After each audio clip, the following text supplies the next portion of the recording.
Karščio stresas. Kas pasiteisino dirbant su karščio stresu ir kas nepasiteisino.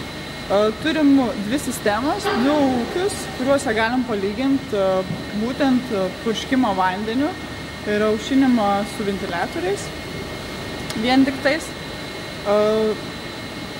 galima palyginti tai, kad karščio metu gyvuliai visiškai nenumetė pieno kiekio melžiamo fermose.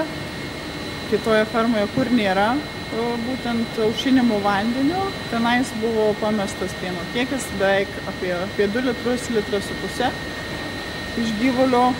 Tai kuo skiriasi sistemos, iš kurių galima buvo rinktis, tai purškimas vandeniu dideliais lašais ir purškimas migla.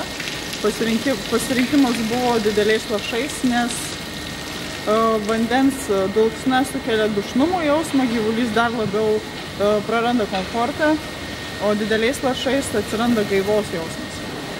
Tai šioje fermoje neturim jokios sistemos, tik tais ventiliavimas. Ventiliavimas irgi galima būtų ir stipriau, bet ventiliatorių skaičius riboja ir patalpų plotą. Tai vanduo pasiteisino tuo, kad tikrai pagerėjo ir būtent rujau sistema, ne sistema, kaip pasakyti teisingai, rujos neprapuolė, susisėklinimas išliko, nes karščio metu vis dėlto pradingsta pati ruja gal ir lieka, tik tai nebūna tokia pastebima, bet ir būtent susisėklinimas, nekimta. O šitas vandens aušinimas tikrai pasiteisino, kad gyvuliai daug geriau susisėklino ir jie tikrai komfortiškai jautėsi, sveikatingumas nepalyginamai su tai, kur sistemos nėra.